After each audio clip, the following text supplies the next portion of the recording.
સાંતલપુર તાલુકાના હમીરપરા ગામના ચૌધરી યુવાને યુપીએસસીમાં બાજી મારી અને યુપીએસસીની પરીક્ષા પાસ કરતા પરિવારજનોમાં અનેરી ખુશી જોવા મળી। વારાઈ ખાતે વિપુલ ચૌધરીનો વરઘોડો કાઢવામાં આવ્યો હતો। એપીએમસી માર્કેટ ખાતે સામાજિક આગેવાનો અને અન્ય સમાજના લોકોએ વિપુલનું સ્વાગત સન્માન કર્યું। યુપીએસસીની પરીક્ષામાં પાસ કરતા પરિવારજનોમાં જોવા મળી અનેરી ખુશી। વારાહી ખાતે વિપુલ ચૌધરીનો વરઘોડો કાઢવામાં આવ્યો હતો। એપીએમસી માર્કેટ ખાતે સામાજિક આગેવાનો અને અન્ય સમાજના લોકોએ વિપુલનું સ્વાગત સન્માન કર્યું હતું। યુપીએસસીની ફાઇલ પરીક્ષા વિપુલ ચૌધરીએ 348 રેન્ક સાથે પાસ કરી। યોગ્ય માર્ગદર્શન ન મળવાને કારણે પરિણામ ઝડપી ન મળી શક્યું।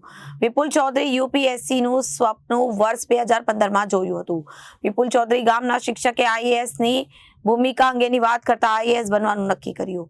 વિપુલ ચૌધરી આઈએએસની નોકરીથી સારી એવી સમાજ સેવા કરી શકાય છે। વિપુલ ચૌધરી કોલેજનો અભ્યાસ પૂર્ણ કર્યા બાદ આઈએએસની તૈયારીઓ શરૂ કરી હતી અને વિપુલ ચૌધરી પરિવારમાં મધ્યમ વર્ગનો હતો, પણ સમાજે શિક્ષણમાં મદદ કરી હતી। વિપુલ ચૌધરીની પોતાની મહેનત ઉપર ભરોસો રાખવાથી વહેલે મોડે ચોક્કસ પરિણામ મળે છે। શ્રી વિપુલભાઈએ યુપીએસસીની પરીક્ષા જ્યારે 348 રેન્ક સાથે પાસ કરી ત્યારે એક સમાજના નાગરિક તરીકે સમાજને તો ગૌરવ હોય, પણ આજે જ્યારે કોઈ પણ આપણા ગામનો વ્યક્તિ યુપીએસસી પરીક્ષા પાસ કરતો હોય ત્યારે આપણા જિલ્લાનો તો ગૌરવ થાય, આપણા તાલુકાને ગૌરવ થાય, આપણા ગામને ગૌરવ થાય, પણ ગુજરાત લેવલે આવા ઓછા દીકરા હોય છે જે યુપીએસસી પરીક્ષા પાસ કરતા હોય ત્યારે એક મોટા આનંદની વાત છે અને મોટી ક્ષણ છે। સાથે સાથે આ એક પછાત વિસ્તાર છે અને પછાત વિસ્તારનો ખેડૂત પરિવારનો દીકરો જ્યારે યુપીએસસી પરીક્ષા પાસ કરતો હોય ત્યારે બીજા પણ દીકરાઓને આજે પ્રેરણા મળે છે અને એને પણ આજે એવી પ્રેરણાથી એ તરફ જાય છે કે ભાઈ હું પણ યુપીએસસી પાસ કરીશ, ત્યારે એવા દીકરાઓ પણ આજે એ દિશામાં વધુ પ્રયત્નો કરીને આગળ વધશે। તો વैसे બહુ મુશ્કેલ રહ્યું છે, જેમ કે આપ સબ જાણો છો કે અમે એવા ઇલાકાથી આવીએ છીએ કે જ્યાં રિસોર્સિસની બહુ કમી છે। અહીંયા રિસોર્સિસની સાથે સાથે ફાઇનાન્શિયલ કન્ડિશનમાં બી થોડોક તંગી આવતી હતી, એટલે લોકો બહુ મોસ્ટલી સંઘર્ષ કરવો જ પડે છે। પરંતુ એક મેઇન વસ્તુ છે કે ગાઈડન્સનો થોડો ઘણો અભાવ હતો, એના કારણે જર્ની થોડીક લાંબી લાગી હતી। તો મારું તો એવું જ કહેવું છે કે જો રાઇટ ગાઈડન્સ રાઇટ ટાઈમ પર મળ્યું હોત તો સફળતા ઝડપી પ્રાપ્ત થઈ હોય, પરંતુ કોઈ નહીં, અંત ભલા તો સબ ભલા। કયામાં રેન્ક હવે પાસ થઈ ગયો છે? મારો રેન્ક આ વખતે યુપીએસસીમાં 348મો રેન્ક આવ્યો છે 2024ની એક્ઝામ। યુપીએસસીનું સપનું ક્યારે થયું હતું? કઈ રીતે ખ્યાલ આવ્યો યુપીએસસી પરીક્ષા?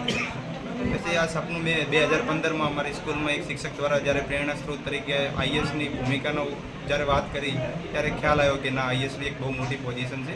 તો અમે એ ટાઈમે થોડુંક અંદર બેક ઓફ ધ માઇન્ડ થોડુંક થઈ ગયું હતું એટ અ સબકોન્શિયસ લેવલ, પરંતુ જે અમારા ગામમાં મોસ્ટલી ગવર્મેન્ટ જોબની તૈયારી લોકો ઘણા કરતા હતા ત્યારે એવું થયું કે ચલો આઈએસ લેવલની જોબ કઈ હોય છે એ ઉપર થોડુંક જાણ્યું, તો થયું કે ચલો આઈએસ દ્વારા સમાજમાં ઘણું બધું સેવાનો મોકો મળે છે। તો 2017-18માં આ વસ્તુનો ખ્યાલ આવ્યો હતો। 2020-21 કોલેજ પછી મેં તૈયારી સ્ટાર્ટ કરી હતી યુપીએસસીની તૈયારી માટે। પરિવારની સ્થિતિ કેવી હતી આર્થિક? કારણ કે દિલ્હી, ગાંધીનગર, અમદાવાદ સુધી આજે જે સાચી મોસ્ટલી એ છે કે પરિવારની કન્ડિશન એટલી બધી ગરીબ બી નથી, એટલી બધી ઉત્તીર્ણ બી નથી, લોઅર મિડલ ક્લાસ ટાઈપ કહી શકાય, પરંતુ આ સાથે સાથે સમાજનો બી થોડો ફાળો રહ્યો છે કે જ્યાં બી સ્કોલરશિપની જરૂર પડતી હોય। આ ઉપરાંત ગુજરાત ગવર્મેન્ટ દ્વારા જે એમની સ્કોલરશિપ આપવામાં આવે છે એ થોડુંક બેકબોન તરીકે સાબિત થયું છે, જેના કારણે અફોર્ડ કરી શકીએ દિલ્હી અથવા ગાંધીનગરમાં રહેવાનું। અન્ય પરીક્ષાર્થીઓને શું સંદેશો આપશે યુપીએસસી? અન્ય પરીક્ષાર્થીઓને એક જ વસ્તુ કહીશ કે જર્ની કોઈક બધાની સેમ નહીં હોતી, કોઈકનું નસીબ હોય છે તો ઘડીક વારમાં મળી જાય છે, કોઈકના નસીબ સારા કામ નથી કરતા તો થોડોક સમય લાગી જાય છે, પણ એ છે કે એક તો પોતાના મહેનત ઉપર અને પોતાના ઉપર બંને જાત ઉપર ભરોસો રાખશો તો સફળતા તો આજ નહીં તો ક્યારે મળશે તો કરીશ। તો મારા સમાજનો અને મારા ગામનો સાતપુરાનો રહેવાસી અને મારો ભાણેજ છે અને હમીરપુરાનો પણ ગૌરવ છે। હું આજ સમાજના પ્રમુખ તરીકે એને ખૂબ ખૂબ અભિનંદન પાઠવું છું। આવા અનેક યુવાનો સમાજમાંથી તૈયાર થાય એવી પણ મારી પ્રેરણા છે। એટલે કામ કર્યું, ખૂબ અભિનંદન, અને મને એમણે પણ મોટા કર્યા છોકરે, એટલે એ પણ એનો પણ ખૂબ ખૂબ આભાર।